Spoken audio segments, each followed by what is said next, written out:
sommes le premier dimanche, excusez-moi, nous sommes le premier dimanche du mois. Nous aurons des moments de témoignage bien-aimés. Je prie que le Seigneur, par le Saint-Esprit, commence déjà à toucher, à travailler dans les cœurs, afin de rappeler, vraiment qu'il vous rappelle toutes les bontés, tous les bienfaits que Dieu a fait pour vous, bien-aimés. Même un seul, afin que vous puissiez témoigner de sa grandeur et de sa puissance. Amen. Amen.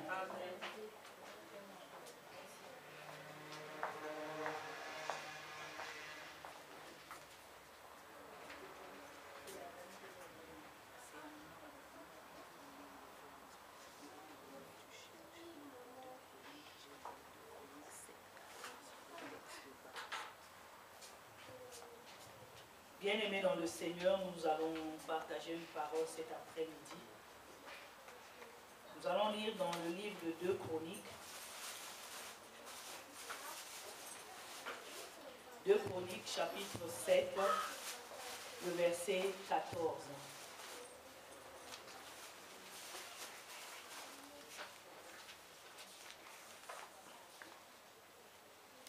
Deux Chroniques, chapitre 7, le verset 14. Notre bien-aimé qui est chargé de la lecture, si tu as trouvé. Si mon peuple sur qui est invoqué mon nom s'humilie, prie et cherche ma face, et s'il se détourne de ses mauvaises voies, je l'exaucerai des cieux. Je lui pardonnerai son péché et je guérirai son pays. Amen. Amen. Voilà le texte que nous avons à partager en cet après-midi, bien-aimé. Le thème du message de cet après-midi, c'est l'amour de Dieu. L'amour de Dieu pour ses enfants bien-aimés. Je veux dire merci à Dieu qui a permis que je me retrouve au milieu de vous, bien-aimés. Vraiment, je suis dans la joie. Et je bénis aussi l'homme de Dieu, le docteur Pasteur Henri, lui qui a, par la programmation, permis que je me retrouve au milieu de vous. Que le nom de notre Dieu soit béni. Amen. Bien-aimé, tu peux t'asseoir au fur et à mesure. Dieu a suscité un homme pour aller parler à Pharaon, car il a dit, « J'ai vu la souffrance de mon peuple qui est en Égypte, et j'ai entendu les cris que lui font pousser ses oppresseurs, car je connais ses douleurs. » Et cet homme que Dieu avait envoyé, c'est Moïse, Moïse le libérateur. Le peuple d'Israël était dans une grande souffrance. Tout espoir était perdu, car cela faisait des décennies qu'il était dans cet état. Beaucoup d'entre les enfants d'Israël étaient morts dans cette position d'esclaves, dans cette position d'opprimés. Pour le peuple, une seule question: jusqu'à quand va durer cette situation? Jusqu'à quand allons-nous rester dans cet état? Dieu est le Dieu de fidélité. Il n'oublie jamais rien. Et Dieu s'est souvenu de la promesse faite à Abraham. Bien-aimé, tu vas lire dans Genèse, au chapitre 15, les versets 13 à 14. Nous allons entendre ce que Dieu avait dit, promis à Abraham par rapport à sa descendance. Et le moment était arrivé. Et l'Éternel dit à Abraham, « Sache que tes descendants seront étrangers dans un pays qui ne sera point à eux. Ils y seront asservis et on les opprimera pendant 400 ans. Mais je jugerai la nation à laquelle ils seront asservis et ils sortiront ensuite avec des grandes richesses. » Amen. Amen. Voilà ce que Dieu avait promis à Abraham et le moment était arrivé. Par Abraham, Dieu s'est acquis un peuple sur qui il avait les yeux fixés. Et Dieu a délivré le peuple d'Israël de la main de Pharaon à bras étendus. On peut se demander, bien-aimé, pourquoi Dieu se préoccupait-il tant de ce peuple? À cause d'un homme, pouvons-nous dire. Oui, bien-aimé, Abraham avait obéi à Dieu. C'était un homme qui craignait Dieu et respectait ses ordonnances. Pouvons-nous aussi dire que tout a été facile dans la vie d'Abraham? Non, bien-aimé, loin de là. Mais Abraham avait un jour entendu la voix de Dieu. Il avait entendu ses instructions et il s'était accroché. Il a cru dans les promesses de Dieu. La parole de Dieu nous dit, Abraham eut confiance en l'Éternel qui le lui imputa à justice. Et on l'appelle aussi le père de la foi. Quelle parole, bien-aimé, Dieu t'a-t-il donnée? Quelle promesse t'a-t-il faite? C'est une évidence, bien-aimé, parce que Dieu parle toujours à ses enfants. Et ses promesses, il nous dit, sont pour ceux qu'il aime, ceux qu'il a appelés de son nom. Dieu t'a fait une promesse. Il t'a dit une parole. Tu ne vois rien encore, rien de ce que Dieu t'a dit. Est-ce pour autant, bien-aimé, que tu vas prendre Dieu pour un menteur? Non, la parole de Dieu ne nous dit pas, ne nous dit-elle pas dans Nombre 23? Nous allons regarder rapidement que nous dit la parole de Dieu dans Nombre, le chapitre 23, le verset 19. Qu'est-ce que la parole de Dieu nous dit par rapport à Dieu? Nombre, chapitre 23, verset 19. On va y aller.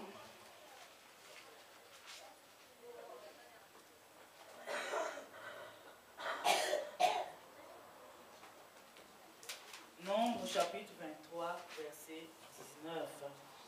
Qu'est-ce que Dieu dit? La parole de Dieu nous dit: Dieu n'est point un homme pour mentir, ni fils d'un homme pour se repentir. Ce qu'il a dit, ne le ferait-il pas? Ce qu'il a déclaré, ne l'exécuterait-il pas? Amen. Amen. Dieu n'est pas un homme pour mentir. Si tu as fait une promesse, bien-aimé, si tu as dit une parole, il n'est pas un homme, ni le fils d'un homme pour mentir. Il exécutera, accomplira ce qu'il a dit. Certainement, comme le peuple d'Israël, tu te poses la question, jusqu'à quand durera la situation difficile que tu vis? Jusqu'à quand cette situation difficile que traverse un membre de ta famille prendra-t-elle fin? Durera-t-elle? Depuis combien de temps, bien-aimé, tu vis dans cet état?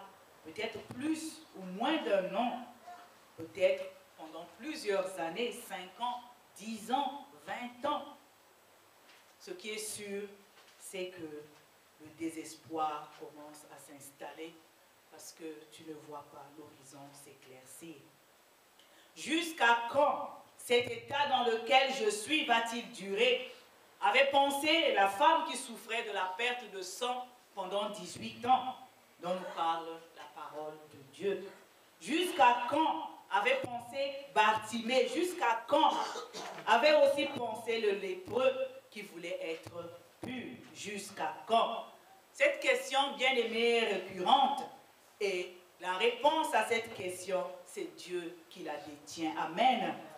Lui, le maître des temps et des circonstances.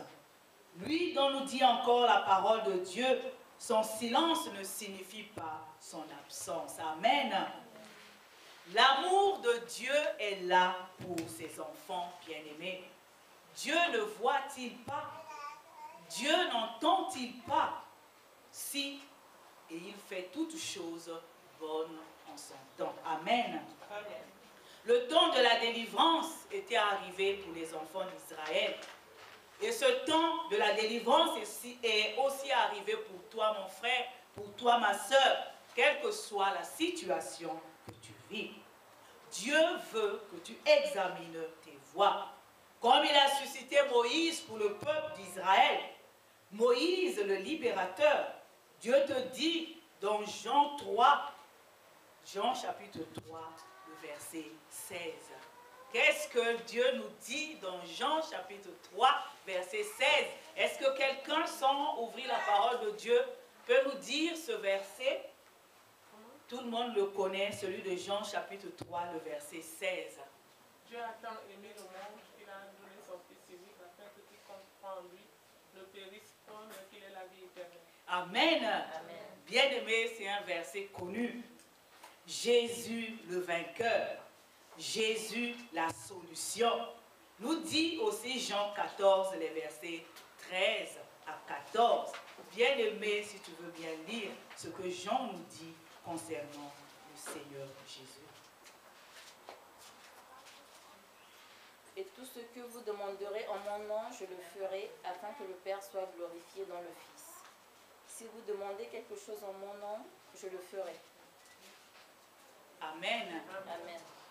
Voilà ce que le Seigneur nous dit. Lui, le vainqueur. Lui, la solution. Lui, aucune situation ne dépasse. Lui, la parole faite chair. Toutes choses ont été faites par elle. Et rien de ce qui était fait n'a été fait sans elle. Crois-tu cela, bien-aimé? Crois-tu qu'aucune situation ne dépasse le Seigneur? Alors, tu es au bon endroit, bien-aimé. Toi à qui Dieu fait la grâce en cet après-midi d'écouter sa parole. Dieu est celui qui répond aux cris de ses enfants et il se laisse trouver par celui-là qui le cherche de tout son cœur.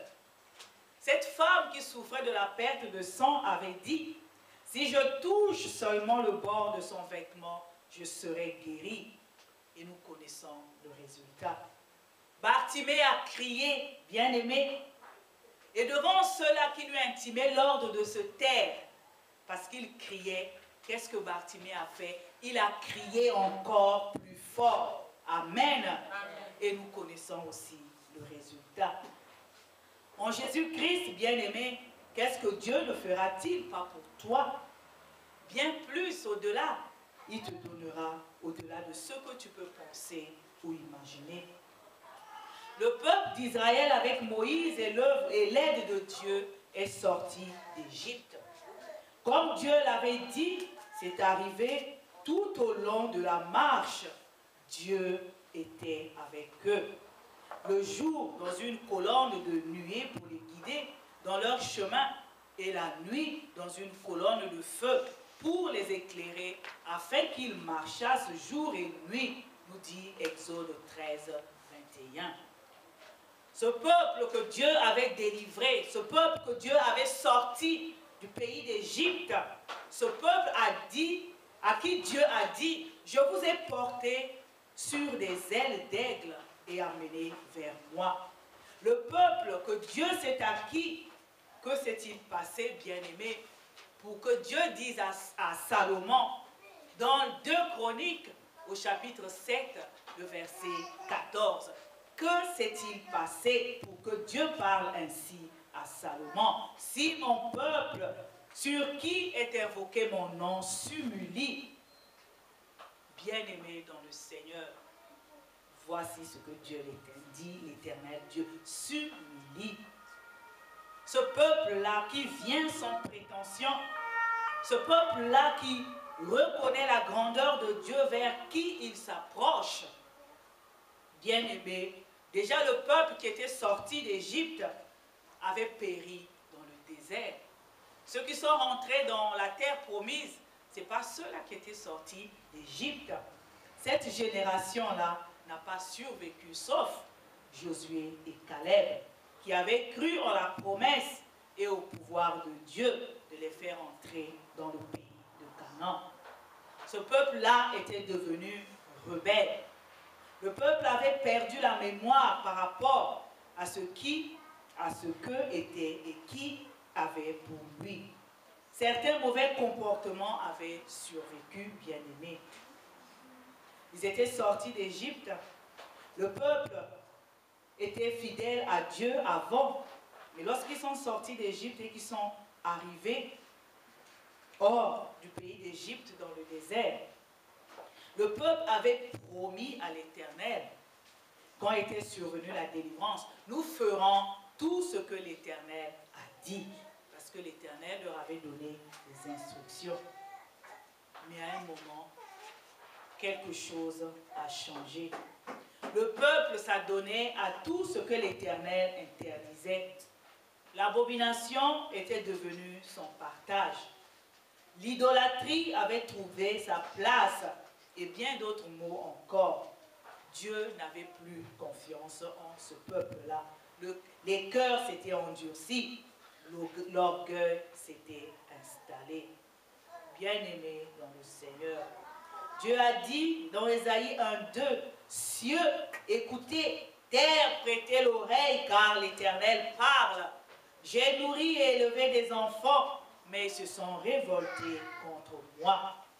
Et Dieu n'a plus répondu à son peuple. Dieu ne répondait pas parce que le cœur du peuple s'était éloigné de lui et avait suscité sa colère.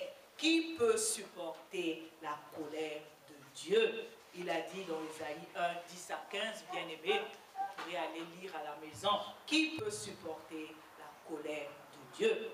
Le peuple d'Israël avait crié à Dieu et Dieu lui avait répondu, mais il avait laissé le péché prendre le dessus sur lui. Un jour, bien-aimé, aussi dans la situation, tu as crié à Dieu, Dieu a répondu. Dieu a donné ce que tu demandais, ce que tu lui demandais avec autant de ferveur. Et une fois obtenu, qu'est-ce qui s'est passé? Tu as oublié de glorifier Dieu. Toute la gloire, bien-aimée, doit revenir à notre Dieu. Amen. Parce que c'est lui qui fait, c'est lui qui agit, c'est lui qui répond.